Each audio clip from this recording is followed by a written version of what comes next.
every attack in your marriage is a sign that there is a breakthrough coming.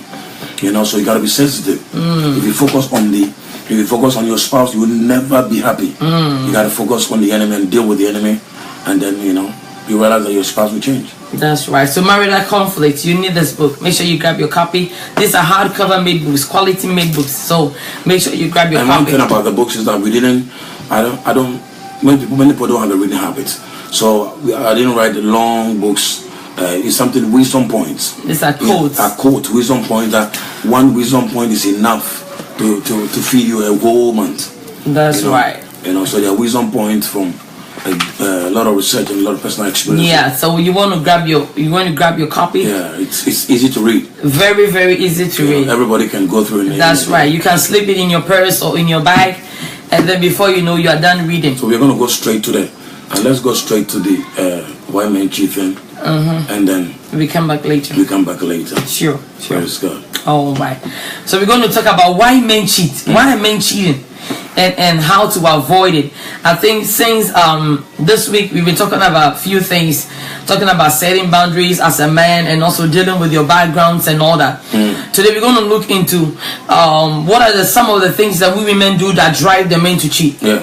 It is not that we are not justifying the fact that it is good for a man to cheat. It is not good for a man to cheat, right? Because he had his own, consequences, the pain that you bring upon yourself, your family, and your generation. So we are not justifying about the fact that it is good to cheat. But what we are saying right now is that women can do certain things that can drive a man to cheat. A woman can do certain things that can drive a man to cheat. So that is what we're going to talk about. So as I'm saying again, we are not justifying the fact that it is okay for a man to cheat. But as a woman, there are certain things that you can do that can drive your husband to cheat. Your husband can be a spiritual person. He can be a godly person.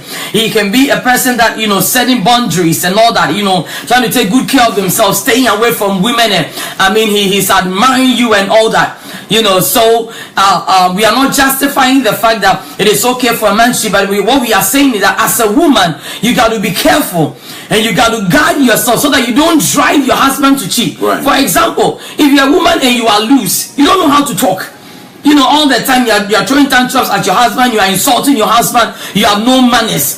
For example, if you're a woman like that, you are driving your husband out of the home. So your husband does not want to cheat by your mouth. Yeah. The things that come out of your mouth. Attitude. Yeah, the attitude. You want to continue? No, man, you're on the floor. Just go ahead. What comes out of your mouth, it stinks. When you open your mouth to speak out, it stinks. Yeah. So the way you talk and all that, you can drive your husband to cheat. I say all the time that men are not spirit beings; they are human beings, and they have blood that flows through their veins. No matter how spiritual they are. Yeah. So even if he's a man of God, he's a man first before the God. Yeah. So he's a man that has veins and has blood. The way you feel as a woman is the same way the man also feels. There's no difference between feelings. But sometimes the way we want to justify, as a man, you have to be careful and all that. The way you have blood and the way you feel things and you get angry and you get mad and you don't want to be bothered and all that, the man also feel the same way.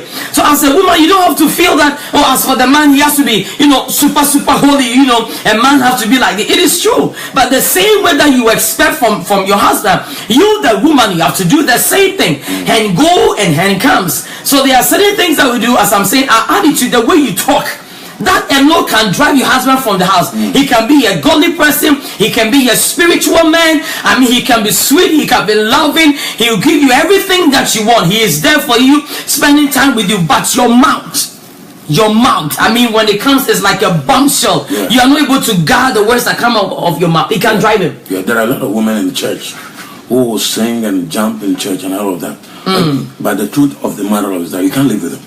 They are not good for marriage. There are a lot of women that are very good women. They are, they are very, very spiritual women. But you can't live with them. They are not married materials. And the ones that are lucky to be married, some of them, some of them too have turned the home into a terrorist camp. Because with their attitude and with their lifestyle and with their behaviors, I know that women have to go through a lot of changes in their bodies and all of that. But